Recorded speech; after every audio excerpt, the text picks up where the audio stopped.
Hello, incurable romantics. Prepare to travel back in time. The air in St. James's Cathedral was heavy, thick with the scent of 1,000 white lilies and the cold, ancient perfume of stone and beeswax.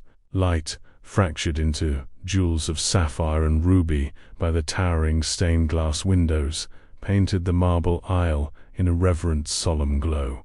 It was a scene of breathtaking perfection, a portrait of wealth and piety, so flawlessly rendered that it felt more like a memory than a moment. For Eleanor Vance, it was the most beautiful prison she had ever seen. Her hand, gloved in pristine white silk, rested on her father's arm. The fabric of her gown, a cascade of ivory, satin, and seed pearls, whispered against the polished floor with every measured step. The weight of it was immense, not just in the pounds of fabric and beading, but in the crushing force of expectation it represented. The Vance name, the Prescott fortune, a merger not of hearts, but of empires, consecrated under God to appear as something holy. Through the gossamer fine lace of their veil, the faces in the pews blurred into a tapestry of polite curiosity. These were the architects of her world, the bankers, the industrialists, the matriarchs who held society in their diamond-fisted grips. They saw a vision of purity and grace, the perfect bride for the perfect groom. They did not see the tremor in her hand, nor feel the frantic, bird-like flutter of her heart against her ribs. They did not know she had spent the previous night not in giddy anticipation, but staring at her reflection, searching for the girl who dreamed of poetry and moonlit gardens, and finding only a stranger with haunted, vacant eyes. Her gaze lifted to the altar, where Walter Prescott stood waiting. He was the epitome of Gilded Age nobility, tall, with impeccably tailored morning dress, his blonde hair parted with razor-sharp precision. A faint, confident smile played on his lips. It was the same smile he used when closing a business deal, a smile that never quite reached his eyes. His eyes, the color of a winter sky, held no warmth, no flicker of affection for her. They held only a cool, possessive satisfaction. He was acquiring his most valuable asset, and he was pleased with the transaction. She remembered their courtship, a series of sterile, chaperoned meetings in stuffy drawing rooms and passionless dinners, where the conversation revolved around stock prices and shipping lanes. He had never once asked her about the books she read or the music that made her soul ache. He had admired her like one might admire a prized mare, commenting on her good breeding and placid temperaments. She had tried to find something more beneath the surface, a hidden well of kindness, but had found only more polished, empty stone. To protest, to refuse, was unthinkable. A daughter of the Vance family did her duty, and her duty, today, was to chain herself to this man for eternity. "Dearly beloved," the bishop began, his voice a rich, sonorous drone that echoed in the vaulted ceilings. Each word was another link in the chain, another bar on the cage. Eleanor focused on the altar's flickering candles, their flames dancing like captive spirits. She felt a profound and dizzying sense of detachment, as if she were watching a scene from a play in which she was an unwilling actress. Her lines were few. "I do, I will," simple words to sign away a life. Her father placed her hand into Walter's. His grip was firm, proprietary. His skin was cool, almost clammy. Even through her glove, a shiver, cold and sharp, traced its way down her spine. This was it, the precipice. "Do you, Walter Thurin Prescott, take this woman, Eleanor Beatrice Vance, to be your lawfully wedded wife?" Walter's voice was clear and strong when he answered, his "I do" ringing with the unshakable confidence of a man who had never been denied anything in his life. The sound seemed to suck the remaining air from Eleanor's lungs. The bishop turned to her. The cathedral held its breath. The world narrowed to the space between her and the altar, to the weight of 1,000 expectant eyes. "And do you, Eleanor Beatrice Vance, Time seemed to warp, the seconds stretching into an eternity. Her own voice was a distant thing, a sound she wasn't sure she could produce. Her lips parted, ready to speak the lie that would seal her fate. Crack, boom. The sound was not a gunshot, but something more elemental, more shocking. The great oak doors at the back of the cathedral had been thrown open with such force that they slammed against the stone walls, the reverberation shaking the very foundations of the hallowed space. Every head whipped around. Gasps rippled through the pews like a sudden wind. Sunlight, raw and unfiltered, flooded the nave, silhouetting a figure standing in the entryway. He was tall, broad-shouldered, and wore a dark, impeccably cut suit that seemed to absorb the light around him. He was a slash of shadow in God's holy house, a presence so potent and out of place that it felt like a sacrilege. He took a step inside, and then another, his polished leather shoes clicking with unnerving calm on the marble floor. The crowd parted before him as if by an invisible force. He wasn't armed, not visibly, but he carried an aura of danger more menacing than any weapon. His face was stark angles and shadow, his jaw set, and his dark eyes swept over the scene with an intensity that missed nothing. They bypassed the shocked faces, the indignant bishop, and the furious glare of Walter Prescott. They found Eleanor, and they held her fast. She knew who he was. Everyone in the city knew of Arthur Artie Sterling, a name whispered in back alleys and exclusive speakeasies, a phantom who had clawed his way from the gutter to control a shadowy empire of gin, jazz, and gambling. He was everything her world abhorred: new money, raw power, and a complete disregard for the rules that governed her life. She had seen his photograph in the papers, but the newsprint had captured none of the predatory grace, the coiled energy that seemed to emanate from him in waves. Walter stepped slightly in front of her, a protective gesture that was purely for show. "What is the meaning of this? Get this filth out of here," he hissed, his voice tight with fury and humiliation. Arthur Sterling did not even glance at him. He continued his deliberate, unhurried walk up the aisle, a predator closing in on its prey. The whispers died. The silence that fell was absolute, heavy with fear and a thrilling, terrible anticipation. He stopped, a mere 10 feet from the altar, the space between them crackling with unspoken tension. "This wedding," he said, his voice not loud, but low and resonant, carrying to every corner of the silent cathedral, "is not happening." The bishop sputtered, his face a mask of outrage. "By what authority do you dare to desecrate this holy sacrament?" Arthur's gaze remained locked on Eleanor. For the first time she saw something other than menace in his eyes. There was a flicker of something else, something complex and unbreedable. "By the authority of a man who won't stand by and watch an innocent woman be sold to a devil in a fine suit." Walter's face contorted with rage. "You'll hang for this, Sterling. I'll see to it." A ghost of a smile touched Arthur's lips, a cold, sharp thing. "You'll be too busy, Prescott. I'd worry more about your debts to me than my neck." The name, spoken with such casual venom, hung in the air. A collective, horrified understanding dawned on the faces of the city's elite. This wasn't a random act of thuggery. This was personal. And then he moved. He closed the final distance, stepping onto the altar dais, an unholy intruder on sacred ground. He ignored the sputtering bishop and the incensed groom.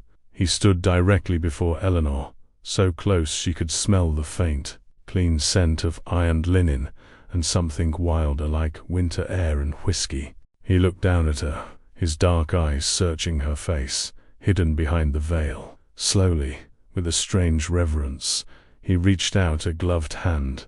He didn't grab her. He didn't pull. He simply lifted the delicate lace of a veil, his touch impossibly gentle, and drew it back over her head. For a heartbeat, they stood there, face to face. The world and its noise fell away. She saw the hard lines of his face, the faint scar that creased his left eyebrow, the profound, unnerving intelligence in his gaze. He wasn't looking at her as an asset or a prize. He was looking at her. "Come with me, Eleanor," he said, his voice now a quiet murmur, meant only for her. It was not a command, but a proposition, a terrifying, insane, and utterly seductive invitation. Behind him, Walter finally lunged, his pride overriding his fear. "Get your hands off her." Arthur moved with a blinding, fluid speed. Without turning, his left arm shot out, his hand catching Walter's throat in a grip of iron. Walter choked, his face turning a blotchy red, his feet scrabbling for purchase. "You will not touch her," Arthur said, his voice dropping to a lethal whisper. So he held Walter for a second longer, a demonstration of effortless, absolute power, before shoving him back. Walter stumbled, collapsing in an undignified heap against the altar steps. Arthur turned back to Eleanor as if nothing had happened. He extended his hand, his black leather glove a stark contrast to the white of her own. "It's time to go." Her mind screamed at her. "This is madness. He is a criminal, a gangster. Your life will be ruined." But her heart, the foolish, captive bird in her chest, beat a different rhythm. It beat with a wild, terrifying hope. She looked from Walter, gasping on the floor, the cruel illusion of him shattered forever, to Arthur, the dangerous enigma who had just stormed heaven and hell for her. He was offering her ruin. He was offering her a scandal that would echo for decades. He was offering her a choice. Slowly, her hand trembling, she lifted it. She ignored her father's horrified gasp, the rising clamor of the crowd. She placed her silk-gloved hand into his leather-clad one. His grip was strong, warm, and real. It was the first real thing she had felt all day. He gave a slight, affirming nod. Without another word, he turned, and holding her hand securely, led her from the altar. He led her back down the long marble aisle, away from the gilded cage she had almost called a life. They walked not as a bride and groom, but as something far more dangerous, a secret and its keeper, stepping out of the sacred dark and into the blinding, uncertain light. The world outside the cathedral doors was a chaotic symphony of noise and light. Shouts erupted behind them, the confused and angry cries of the wedding guests colliding with the sudden sharp blast of a car horn. Arthur did not look back.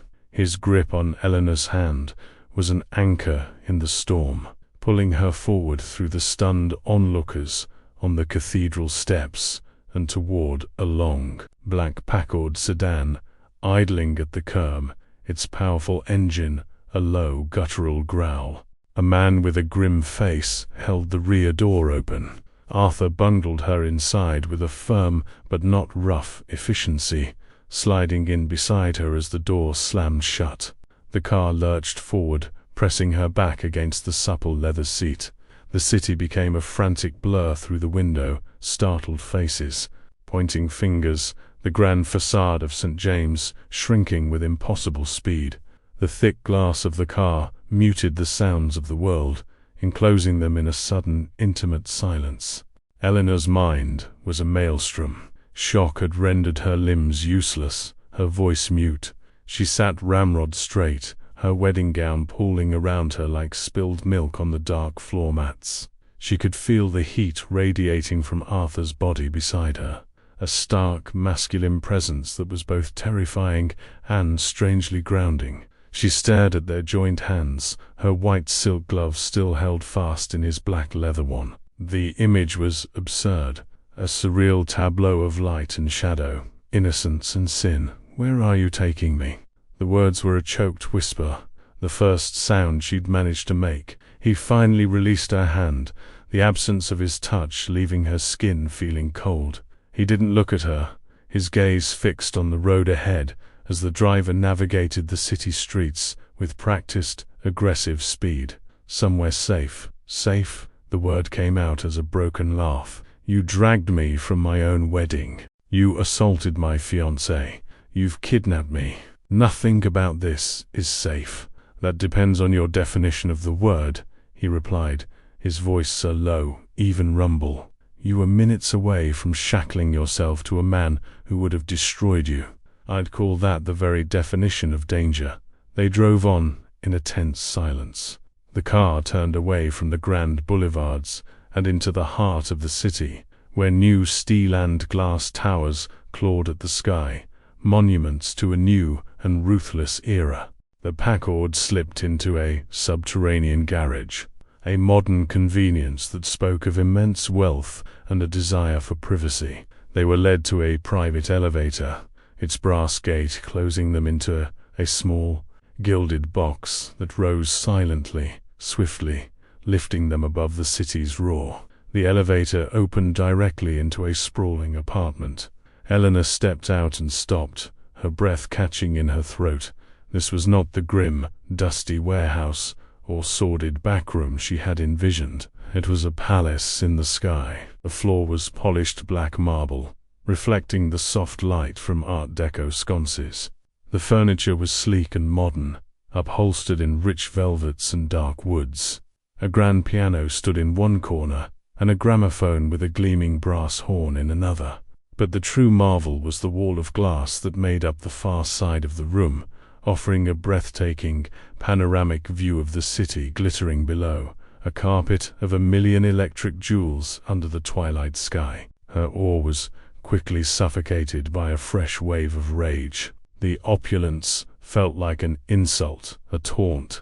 This was her cage, and it was gilded. She spun around to face him. The adrenaline had finally burned through the shock, leaving a hot, furious clarity. What is this? What do you want from me? Money? Is this about my father? Arthur was shrugging off his coat, his movements unhurried. He draped it over the back of a chair, revealing the perfect fit of his waistcoat and the powerful lines of his shoulders. He moved to a crystal decanter on a sidebar, the amber liquid inside catching the light. I want nothing from your father. Would you care for a drink? Brandy? A drink? She repeated, her voice rising with incredulity. You abduct me from the altar and offer me a brandy as if we're at a society dinner. You are a monster. He paused, the crystal stopper in his hand. He turned his head and looked at her fully, and for the first time she felt the sheer, unnerving force of his focus. His dark eyes were not cruel, but they were implacable, as hard and deep as obsidian. A monster is a man who preys on the weak, Miss Vance, he said calmly, pouring a measure of brandy into a glass. A monster is a man who charms a naive young woman and her family while secretly gambling away his fortune. A man who uses his fists on those who can't fight back. Walter Prescott is a monster. I am merely a businessman with a vested interest in seeing his accounts settled. He swirled the liquid in his glass, the scent of it sharp in the air. He did not drink. Eleanor's heart hammered against her ribs. It was a lie, a vicious slander designed to confuse and frighten her. Walter was respected. He was from a good family. He was everything a man was supposed to be, wasn't he? The memory of his cool, possessive grip, his empty eyes at the altar, flashed in her mind. You're lying, she said, her voice less certain than she wanted. You're a criminal, a gangster. You're trying to ruin him, and you're using me to do it. I have no need to ruin Walter. He's doing a fine job of that himself, Arthur replied, his tone devoid of emotion. He set the glass down and walked toward her, stopping a respectful distance away. I did not bring you here to harm you. I give you my word on that. I brought you here to open your eyes. He gestured around the vast, luxurious room. This is not a cell. You may go wherever you wish within this apartment. Read any book from my library. Play the piano. Listen to the jazz records, if you like. Eat whatever the cook prepares. You are my guest here, Miss Vance. Not my prisoner. A guest, she scoffed, wrapping her arms around herself. The satin of her dress felt cold and foreign. A guest is free to leave. Am I free to walk out that elevator and go home? No, he said simply. Then I am a prisoner, she cried, frustration and fear welling up in her. You are a guest who cannot yet leave, he corrected, his patience maddening. Because if you leave now, you will run straight back into the arms of the man I'm trying to save you from. Your family will force the wedding through to quell the scandal. You will be his wife before the week is out, and then your life will truly be over. He saw the conflict warring in her eyes, the instinctive defense of her world clashing with the chilling seed of doubt he had planted. I am not asking you to believe me, he continued, his voice softening almost imperceptibly. I am asking you to listen, to look at the evidence I will provide. I will prove to you, beyond any shadow of a doubt, who and what Walter Prescott truly is. And when I have, when you see the truth for yourself, you will be free to go. The door will be open. You will have a choice, perhaps for the first time in your life. He turned and walked toward a hallway leading deeper into the apartment. There is a bedroom prepared for you. The second door on the left. You will find clothes there that are more comfortable. I will not disturb you again tonight. He disappeared down the hall, leaving her alone in the cavernous room. The only sounds were the distant, muted wail of a siren from the streets below and the frantic beating of her own heart. She felt stripped bare, her identity as a Vance, as a bride-to-be, torn away. Who was she now? A captive? A guest? A fool? Drawn by an invisible pull, she walked to the immense window. The city lay before her, a breathtaking, indifferent spectacle of light and shadow. From up here, the streets looked like rivers of gold, the cars like tiny glowing beetles. She could see the block where her family's townhouse stood, a bastion of tradition and order. She could see the spire of St. James's Cathedral, a dark needle against the bruised purple sky. Her entire world was down there, so close, and yet utterly out of reach. She pressed her forehead against the cool glass. Arthur Sterling had stolen her from her life, but as she stared down at the glittering map of her own captivity, a terrifying question began to echo in the silent, lonely chambers of her heart. What if he had just saved her from it? The first light of dawn crept over the city, a pale, apologetic gray that slowly warmed to rose and gold. Eleanor had not slept. She had spent the night in the opulent bedroom, a space larger than her entire suite at home, pacing the plush Oberson rug until her feet ached.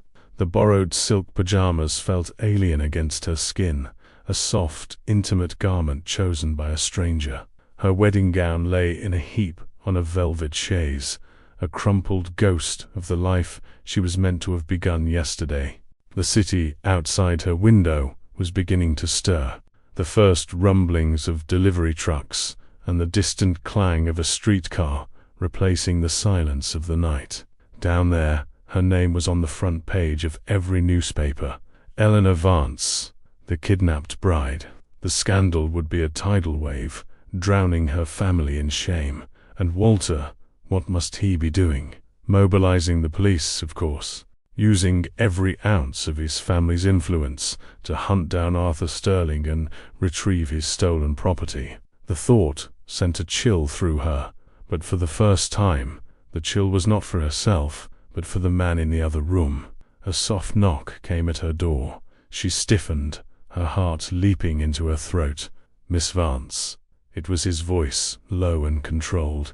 "There is coffee and breakfast in the main room when you are ready." He did not wait for a response. She heard his footsteps recede. It took her another half hour to gather the courage to emerge.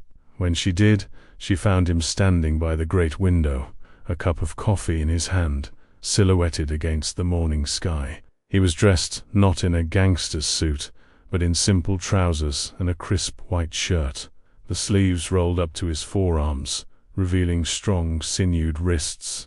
He looked less like a crime lord and more like the man who had built the very skyscraper they stood upon. A small table had been set, with a silver coffee pot, fine china, and a plate of fresh pastries. The domesticity of the scene was so jarring, so utterly at odds with her situation, that she felt a dizzying sense of unreality. "Good morning," he said, turning to face her. His expression was neutral, his eyes searching her face for what? Fear? Defiance? He gave no sign of what he found. "Please, eat something." She sat stiffly, pouring a coffee she had no intention of drinking, her hands trembling slightly. "The police will be looking for me, for you. They will tear this city apart." "Let them," he said, moving to sit in the armchair opposite her. "This is the last place they will think to look. The building is owned by a shell corporation of a shell corporation. To the world, this apartment does not exist." He took a sip of his coffee. "And Walter's influence, while considerable, is not what it once was. His credit is overextended." There it was again, the calm, confident assertion of Walter's failings. Eleanor lifted her chin, the last vestiges of her loyalty flaring to life. "I do not believe you. You can't expect me to accept the word of a man like you over that of my fiancé Arthur." Set his cup down. The sound was a soft click against the saucer, yet it echoed in the silent room. "No, Miss Vance. I don't expect you to take my word for it." He rose and walked to a heavy mahogany desk in the corner of the room. He unlocked a drawer and withdrew a slim leather portfolio, which he placed on the table between them. He did not open it. He simply slid it toward her. "I told you I would give you proof," he said, his voice flat, devoid of triumph. "The truth is in there, when you are ready to see it." She stared at the portfolio as if it were a venomous snake. Every instinct, every lesson of her upbringing screamed at her not to touch it. It was a Pandora's box, and she knew, with a dreadful certainty, that if she opened it, her world would never be the same. But the seed of doubt he had planted had taken root, its tendrils wrapping round her heart, squeezing. The memory of Walter's cold eyes, his dismissive tone, his violent lunge at the altar. Her hand, as if with a will of its own, reached out and rested on the cool leather. Arthur watched her, his face an unreadable mask, then turned and walked back to the window, granting her the privacy to face her own destruction. With a deep, shuddering breath, she opened it. The first documents were ledgers, columns of numbers and dates, notations of markers and debts. She didn't understand all of it, but she understood the names. The West End Gentlemen's Club, the Saratoga Racecourse, and another name, scrawled repeatedly next to staggering sums, a speakeasy called the Crimson Kiss, a place she knew by reputation as one of Arthur Sterling's own establishments. Walter owed his greatest enemy a fortune. Beneath the ledgers was a stack of letters, tied with a simple blue ribbon. The handwriting was not Walter's. It was a delicate, feminine script. The letters were from a woman named Clara, a dancer at a downtown club. Eleanor's hands shook as she read. She didn't need to read all of them. The first was enough. "My dearest Wally," it began, the name a sickeningly sweet diminutive she had never heard. "I ache for you. It is agony to read of your impending nuptials in the society pages. How can you chain yourself to that porcelain doll, that cold little Vanceris? I know it is for the money, my love, to save your father's name, but promise me you will come back to me. She will never know the fire that we share." A wave of nausea washed over Eleanor. Porcelain doll. The words were a slap in the face. All her life she had tried to be perfect, demure, the ideal daughter and wife, and to him she was nothing more than an object, a cold piece of china, to be used in a business transaction. The final documents were the worst.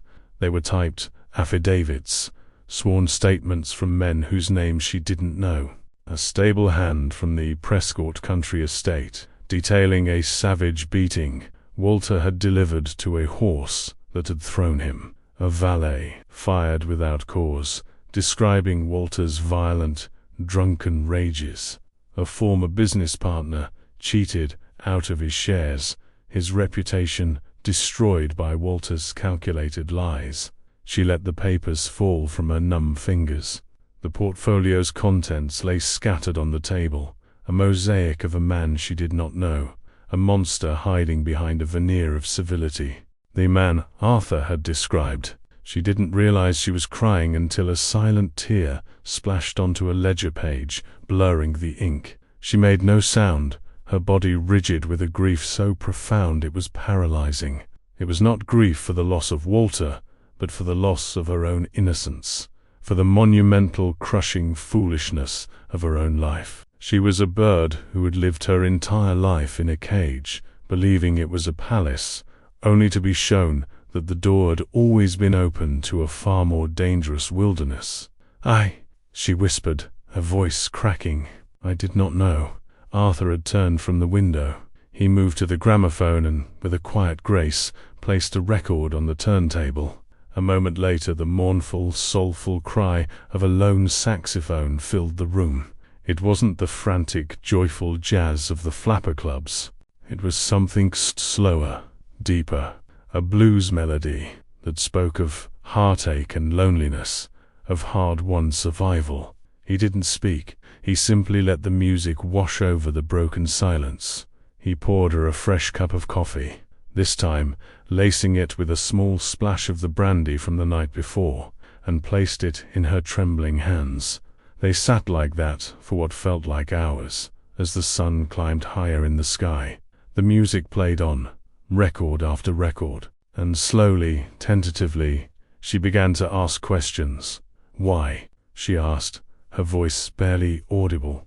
Why do you care what happens to me? He was quiet for a long moment, staring into the depths of his coffee cup. Because I know what it is to have nothing, he said at last, his voice rough with a buried emotion. To be seen as less than human, a pawn in a rich man's game. I grew up in Hell's Kitchen. I remember nights when the only thing my sister and I had for dinner was the smell of the bread from the bakery down the street. He looked up, and his eyes met hers. The hardness was gone, replaced by the ghost of a pain she could scarcely imagine. I made a promise to myself back then, that I would never be weak again, and that I would never stand by and watch the strong crush the weak just for sport. Walter Prescott is a bully. He enjoys cruelty. He sees you as a thing to be owned, a key to a vault. That is an offense to my principles. She learned more about him in that afternoon than she had learnt about Walter in a year. She learned the scar above his eye was from a fight over a stolen loaf of bread when he was 12. She learned that, while his business was illegal, he had a code. His establishments were safe, his workers were paid fairly, and he never, ever dealt in the kind of misery that destroyed families. He had a reputation for being ruthless, but also for being a man of his word. His empire was built on loyalty, not fear. In turn, he asked her about herself, not about her family's fortune or her social standing, but about her. What books did she love? What music did she listen to in her room when no one was around? He listened with an intensity that made her feel, for the first time, truly seen. She told him of her secret love for the poetry of Edna C.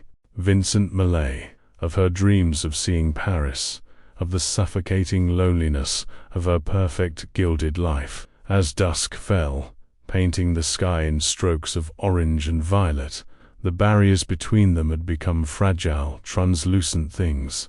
The terror she had felt was gone, replaced by a bewildering and complex mix of gratitude, fascination, and a nascent attraction that was as terrifying as her abduction had been. He was a criminal, a man from a world of shadows and violence, but he had shown her more honor and kindness in a single day than the so-called gentleman she was supposed to marry had shown her in a lifetime. The fear was still there, a low hum beneath the surface. Fear of the fulicum, of the scandal, of this man and the power he held over her. But it was no longer the only thing she felt. As he stood to light the lamps against the growing dark, his profile etched against the glittering city, she clutched the arms of her chair to still their trembling. The most dangerous man in the city, she realized with a jolt that was part fear and part thrill, was beginning to feel like the only safe harbor she had ever known. 3 days bled into a fourth. The penthouse, once a prison, had transformed into a strange and suspended sanctuary. The world outside ceased to exist, its frantic headlines and whispered scandals muted by the sheer altitude and Arthur's quiet, commanding presence. For Eleanor, it was like living in a snow globe, a perfect, self-contained world where the rules of her old life no longer applied. They fell into an unlikely rhythm. Mornings were for quiet conversation over coffee, the scattered papers of Walter's disgrace still lying on the side table, a silent testament to the life she had escaped. Afternoons were spent in the library, a room paneled in dark cherrywood and filled with the scent of old paper and leather. He introduced her to the raw, visceral poetry of Carl Sandburg, and she, in turn, read him sonnets by Elizabeth Barrett Browning, her voice soft in the stillness. He had a surprisingly sharp and appreciative mind, his comments revealing an education gleaned not from a university, but from a voracious and solitary hunger for knowledge. In the evenings, he would teach her to appreciate jazz, not the manic, cheerful tunes she heard on the radio, but the deep, complex improvisations of artists like Louis Armstrong and Bessie Smith. He would put a record on the gramophone, and they would sit and listen, the music filling the spaces their words could not. In those moments, he was no longer Artie Sterling, the gangster. He was just Arthur, a man with a surprising melancholy in his eyes and a profound appreciation for a well-played saxophone solo. Eleanor felt herself changing. The demure, obedient daughter was shedding her skin, revealing someone stronger, more inquisitive. With Arthur, she could voice opinions, ask questions, even disagree. He never patronized her or dismissed her thoughts. He listened, argued, and sometimes he would smile. A rare, startlingly genuine smile that transformed his hard features and made her heart perform a strange, unfamiliar flutter. The attraction that had been a faint spark was now a low, steady flame, warming the space between them. It was in the way his eyes would linger on her face a moment too long, the way he'd instinctively move to stand between her and the window at night, as if shielding her from the city itself. It was in the way she found herself watching his hands as he handled a book or lit a cigarette, noting their strength and surprising gentleness. It was a dangerous, impossible feeling, a love story being written in a language neither of them dared to speak aloud. On the evening of the fourth day, the mood shifted. A palpable tension entered the apartment along with Arthur when he returned from a brief, clandestine meeting with one of his men. The lines around his eyes were deeper, his jaw set. "What is it?" Eleanor asked, putting down the book she was reading. He paced the room, a caged tiger. "The police are getting closer. Not because they're smart, but because Walter is getting desperate. He's putting pressure on the commissioner, offering rewards to anyone who has information. He's turning the city upside down. Someone is bound to talk. One of my men. He was picked up this afternoon. They'll pressure him. He's a good man, but everyone has a breaking point." The snow globe had been shaken. The illusion of their timeless sanctuary was shattering. "We don't have much time left," he said, stopping to look at her. His gaze was intense, heavy, with unspoken things. "Soon I will have to get you out of here. I'll have to return you to your world." The words struck her with the force of a physical blow. Return her. The thought of going back to her father's suffocating townhouse, of facing the scandal, of seeing Walter. It was unbearable. But more unbearable still was the thought of leaving this apartment, of leaving him.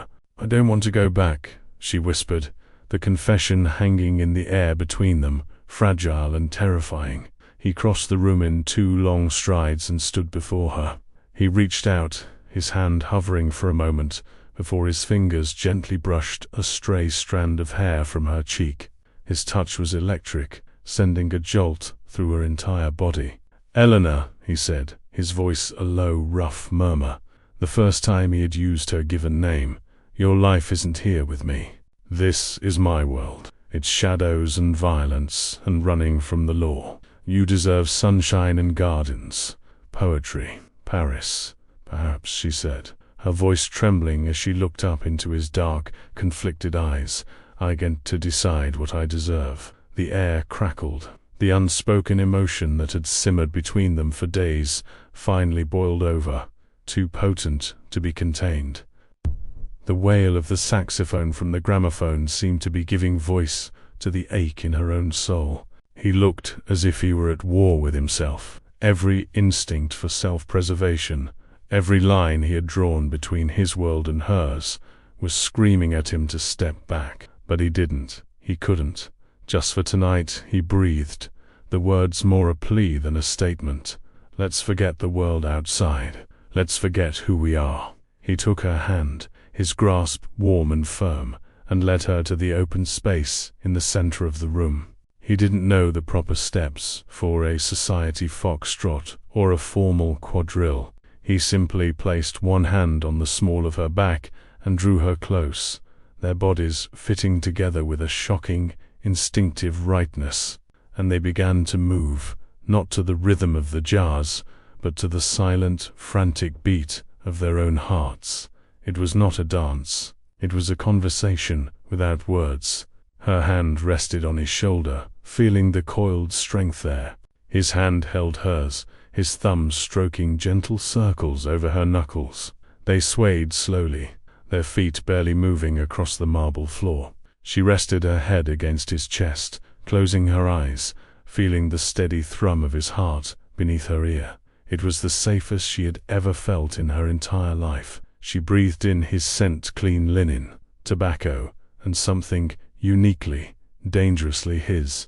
He was the villain of her story, the man who had stolen her away. But in his arms, she knew with a soul-deep certainty that he was the only hero she would ever need. He lowered his head, his lips brushing against her hair.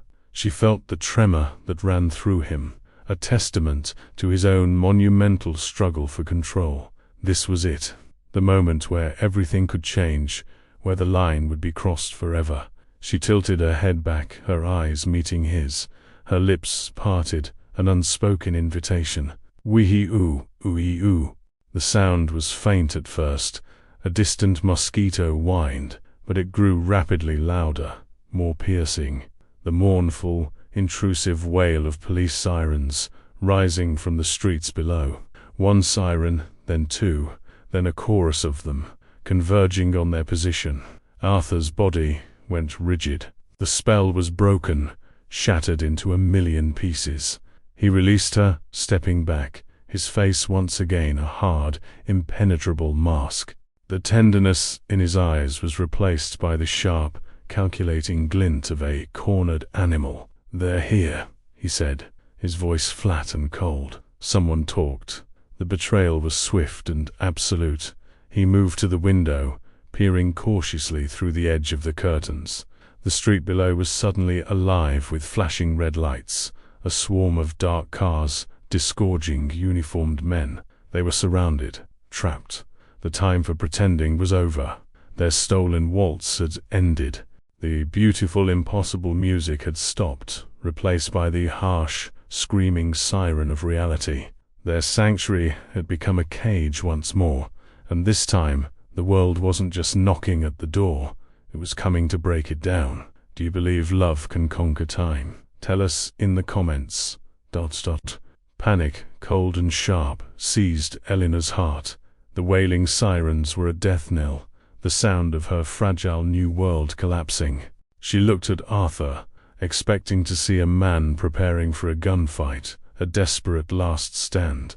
Instead, she saw an unnerving calm settle over his features. The strategist, the chess master, was already 5 moves ahead. "They will not take this apartment," he said, his voice a low, confident command that cut through the noise. "They think I'm in one of my warehouses by the docks. This is a distraction, but they'll seal the building regardless." We have to move now. He turned from the window, his eyes locking onto hers. The calculating strategist softened for a fraction of a second, and she saw the man from the waltz again, his expression fraught with a raw, protective urgency. "Eleanor, you must listen to me very carefully. What happens next will depend on you." He strode to his desk, pulling a small, heavy key from a locked drawer and pressing it into her hand. "In my library, behind the Sandberg collection, there is a false panel. It leads to a service stairwell. It goes down 20 floors to an empty office suite. Wait for me there. Do not open the door for anyone but me." "Wait for you?" she asked, her voice trembling. "What are you going to do?" "I'm going to make sure that when this is all over, you are not branded a gangster's mole," he said, his tone grim. "You will be the victim, the rescued heiress. It's the only way to protect you, to give you a chance at a normal life again." "I don't want a normal life," she protested, the words tearing from her throat. "I want this. I want you." The confession, so bald and desperate, hung in the air between them. For a moment, his composure cracked. A look of profound, aching regret crossed his face. He reached out and cupped her jaw, his thumb stroking her skin in a gesture of exquisite tenderness and heartbreaking finality. "If things were different," he began, his voice thick with emotion. He didn't finish the sentence. "He didn't have to. Now go. Trust me." He gave her a gentle but firm push toward the library. The choice was not hers to make. With tears blurring her vision, she ran. She found the false panel exactly where he'd said, the mechanism clicking open silently. She gave him one last look over her shoulder. He was standing in the center of the room, a solitary, defiant figure preparing to face the world alone. He gave her a short, sharp nod, an order, a promise. Then she slipped through the opening and into the cold, dusty darkness of the stairwell. The hours that followed were an eternity of silence and fear. She huddled in the dark, empty office suite, listening to the distant, muted sounds of the city, her imagination painting horrific scenarios. A shootout, his arrest, his death. When the door to the suite finally opened, she nearly screamed. But it was him, looking untouched, his suit immaculate, not a hair out of place. He carried a small valise. "It's time," he said, his voice all business. "I have a car waiting 2 blocks from here. It will take you to a place on the edge of the city. A man I trust will call the police and give them an anonymous tip. They will find you. You were drugged, held captive, and you remember nothing. Do you understand?" She nodded numbly, unable to speak. He was engineering his own downfall to save her reputation. The selflessness of the act was a knife in her heart. The ride, in the back of a nondescript Ford, was silent and agonizing. When they reached a quiet, tree-lined street on the city's outskirts, he turned to her. In the dim light of the street lamps, his face was a mask of shadows and sorrow. "Eleanor," he said, his voice low and strained, "in that valise there is money. More than enough to take you anywhere you want to go. Paris. Anywhere. There is also a name, a man in Chicago. If you ever need anything at all, you'll go to him. He will know what to do." He was giving her an escape. Not back to her old life, but a new one entirely. One without him. "Don't do this, Arthur," she pleaded, her voice breaking. "Come with me." A bitter, sorrowful smile touched his lips. "Men like me don't get to run away. My life is here. My fight is here." He leaned in, and for one heart-stopping moment, she thought he would kiss her. Instead, he pressed his forehead to hers, his eyes closing. "Be safe," he whispered. It was a prayer, a farewell, and then he was gone, melting back into the shadows from which he had come. The discovery of Eleanor Vance was a media sensation. The police rescued the dazed and confused heiress, who clung to the official story Arthur had crafted for her. She was returned to her family's cold marble townhouse, a place that now felt more alien than Arthur's penthouse. Her father was relieved, but his relief was overshadowed by his fury at the scandal. Her mother wept, but her tears were for their sullied social standing, not her daughter's trauma. They saw her as a damaged object that needed to be repaired and put back on display as quickly as possible. And then there was Walter. He arrived at the house, radiating false sincerity and possessive concern. He tried to take her in his arms, but she flinched away from his touch as if from a hot iron. "My darling Eleanor," he cooed, his voice slick with a sympathy she now knew was a lie. "Thank God you are safe. That animal Sterling will pay for what he did to you. He surrendered this morning. Can you believe it? The coward. Now we must put this ugliness behind us. We will reschedule the wedding for next month. A quiet ceremony, of course." Armed with the truth, Eleanor felt a strength she had never known. The porcelain doll was shattered, and in her place was something forged in fear and fire. "No," she said, her voice quiet but as solid as steel. Walter's smile faltered. "What did you say?" "I said no," she repeated, looking him directly in his cold, winter sky eyes. "There will be no wedding. Not next month. Not ever." His mask of civility began to slip. A flicker of anger, ugly and real, crossed his face. "Don't be hysterical, Eleanor. You're not thinking clearly after your ordeal. We must present a united front. It's the only way to salvage our family names." "I know about the gambling debts, Walter," she said, her voice still low, but now carrying a dangerous edge. "I know about the crimson kiss. I know about Clara." His face went pale. The color drained away, leaving a pasty, slack-jawed shock. For the first time he looked at her not as a possession, but as a threat. What lies has that filth been feeding you?" he stammered. "It doesn't matter," she said, rising to her feet, feeling a sense of power she had never experienced. "What matters is that I will not marry you. I would rather be ruined in the eyes of society than spend a single day as your wife." His composure finally snapped. The monster Arthur had described emerged in all its vicious glory. He grabbed her arm, his fingers digging into her flesh like talons. "You foolish little bitch," he hissed, his face inches from hers, his breath sour with rage. "You belong to me. Your father promised you to me. You will marry me, or I will destroy what's left of your reputation. I will tell the world you went with him willingly, that you're nothing but a common whore." The cruelty in his eyes was absolute. There was no love, no concern, only the wounded pride of a petty tyrant. And in that moment, Eleanor understood the profound truth of her situation. Her true captivity hadn't been in the penthouse palace in the sky. It had been here, all along, in this house, under the thumb of her family and this vicious man. Arthur Sterling hadn't kidnapped her. He had liberated her. With a surge of adrenaline, she wrenched her arm from his grasp. "Get out," she said, her voice ringing with a newfound authority. "Get out of my house." He stared at her, stunned by her defiance. Then, with a final contemptuous sneer, he turned on his heel and stormed out, leaving her alone in the silent, oppressive drawing room.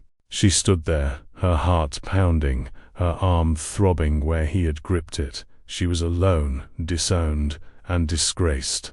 But for the first time in her entire life, she was free, and she knew exactly what she had to do. She walked to the telephone in the hall, her movements calm and deliberate. She thought of the name Arthur had given her, the contact in Chicago, but that was for escape. She wasn't ready to escape yet. She had one last fight to win, not just for herself, but for the man who had sacrificed his own freedom for hers. The Prescott Foundation's annual charity gala was the crown jewel of the city's social calendar. It was an evening of ostentatious philanthropy, where the city's elite gathered in the grand ballroom of the Excelsior Hotel to congratulate each other on their immense wealth under the guise of benevolence. This year, however, the glittering affair was charged with a frantic, desperate energy. It was Walter Prescott's attempt to reclaim his narrative, to publicly reassert his family's dominance and wash away the stain of the recent scandal with a flood of champagne and forced smiles. Eleanor Vance was not supposed to be there. In the 2 weeks since her return, she had been a recluse, a ghost in her own home, weathering the silent, suffocating disapproval of her parents. To them, her refusal to marry Walter was a betrayal far greater than any kidnapping. They had declared her hysterical, unstable, and had confined her to the house, hoping to break her will. But they had underestimated the woman she had become. The Eleanor who had listened to jazz in a gangster's penthouse and memorized the lines of his face in the twilight was not the same girl who had walked down the aisle of St. James's Cathedral. She had spent her days in quiet, meticulous planning. Arthur had not left her with just a name in Chicago. He had left her with a key. Not a physical key, but the understanding of how his world operated. Using a carefully worded message passed through a sympathetic kitchen maid to a bookie who owed Arthur a favor, she had set her own plan in motion. When she descended the grand staircase of her family home that evening, she was a vision that stopped her parents in their tracks. She wore a gown not of bridal white, but of deepest crimson silk, a dress that clung to her form like a flame. Her hair was not in its usual demure chignon, but cut into a daring, fashionable bob. Her lips were painted a defiant red. She was no longer a porcelain doll. She was a sword. "Where do you think you're going?" her father demanded, his face a mask of thunderous rage. "To the party," she said, her voice cool and even. She swept past them without another glance, leaving them sputtering in her wake as she stepped into the night and the waiting taxi she had arranged. The ballroom was a dazzling sea of diamonds, tuxedos, and silk. The air hummed with gossip, the whispers ceasing as Eleanor made her entrance. A collective gasp rippled through the crowd. Her appearance was a shocking defiance of every social convention. She was supposed to be a tragic victim, hidden away in shame, not a stunning, self-possessed woman in a scandalous red dress. She saw Walter holding court near the orchestra, a champagne flute in his hand, a smug, proprietary smile on his face. When his eyes met hers, his smile faltered, replaced by a flash of disbelief, then fury. He immediately began to move toward her, a shark sensing blood in the water, ready to control the situation, to escort her out, to publicly display his benign concern for his unstable fiancée. But Eleanor did not wait for him. She walked directly to the bandleader, her crimson dress a slash of rebellion against the pale pastels of the other women. She murmured a few words to him and pressed a folded bill, a significant sum from Arthur's valise, into his hand. The man's eyes widened. He nodded, tapped his baton, and the lively foxtrot came to an abrupt, discordant halt. A confused silence fell over the ballroom. Every eye was on her. This was her stage. "Good evening," she said, her voice amplified by the sudden quiet, clear and unwavering. "I apologize for the interruption, but I believe you all deserve to hear the truth." Walter stopped dead in his tracks, his face ashen. "Eleanor, what in God's name are you doing?" he hissed, his voice a furious whisper.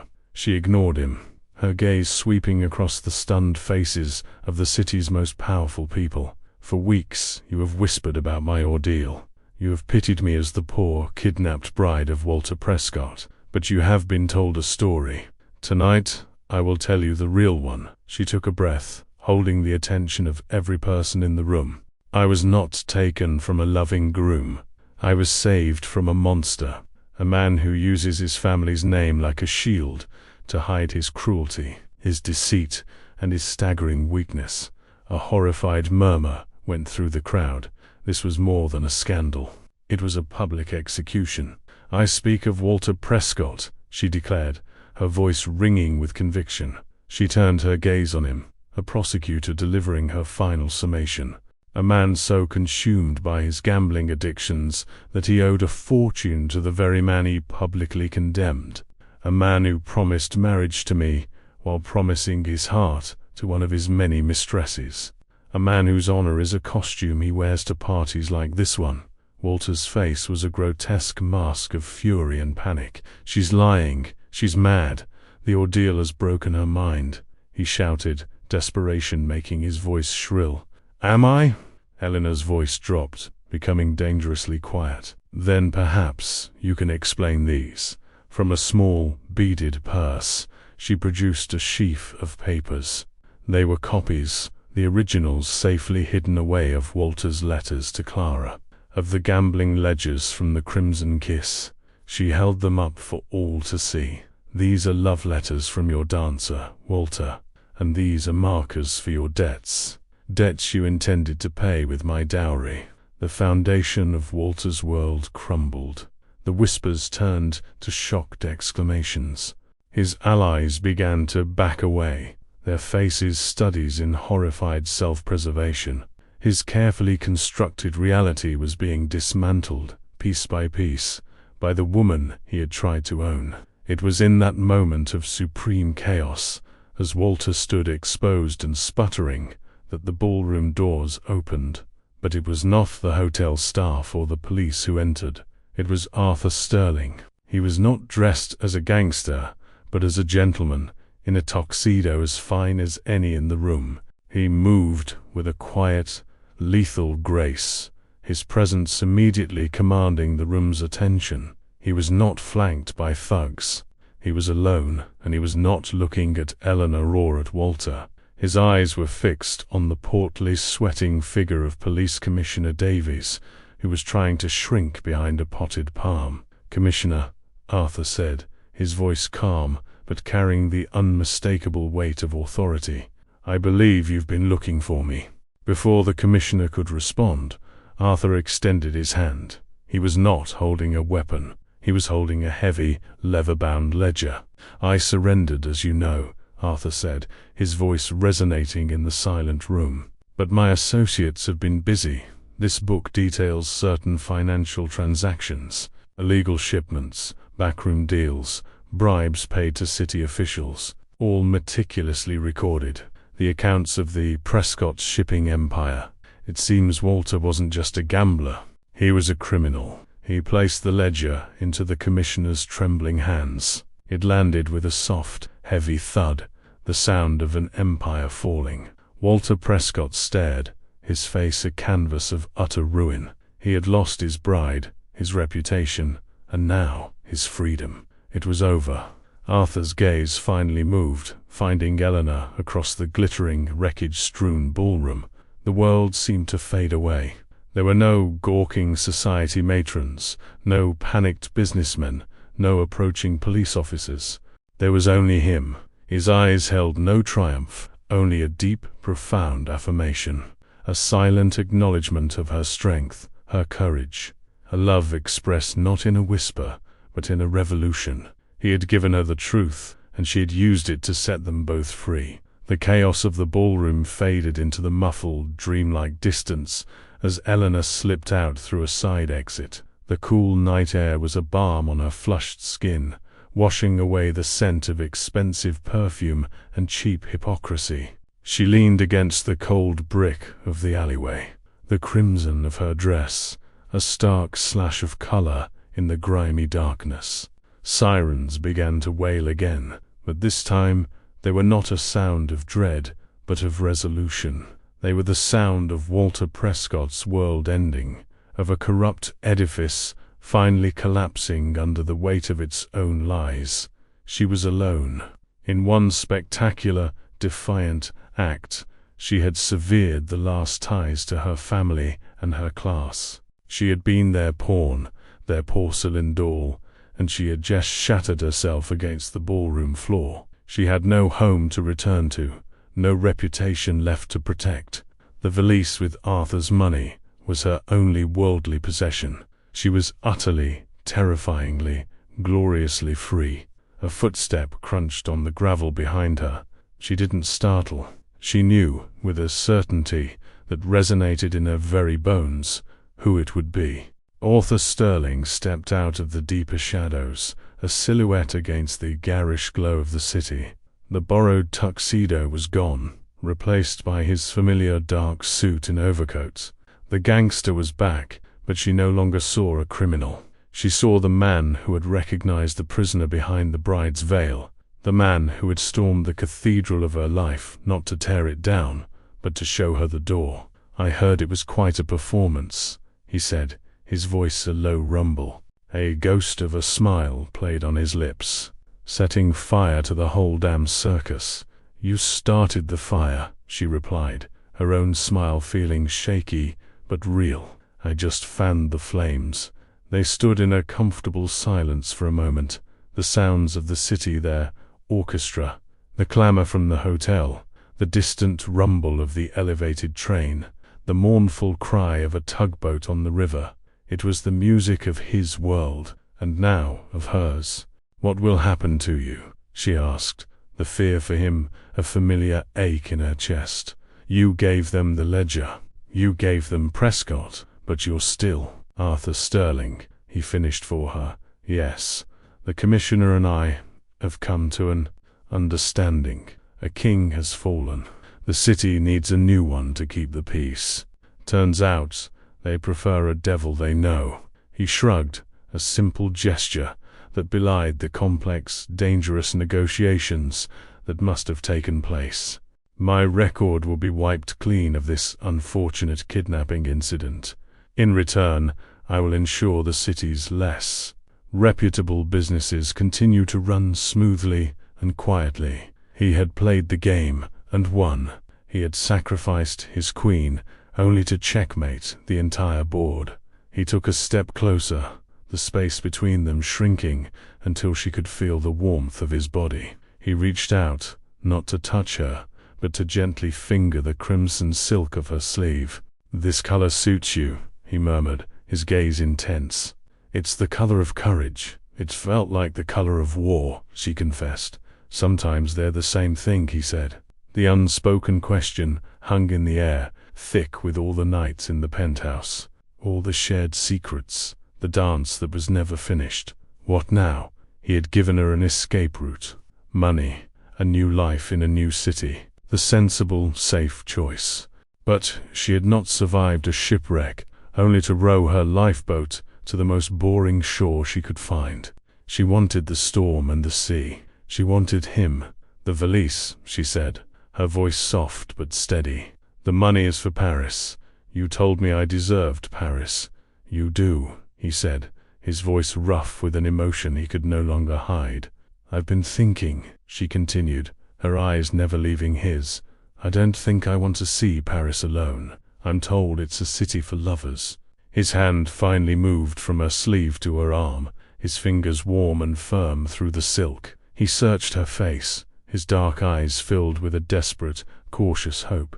"Eleanor, my life, it will never be safe. It will never be respectable." "My life has been safe and respectable for 20 years, she answered, a fierce, unwavering strength in her voice.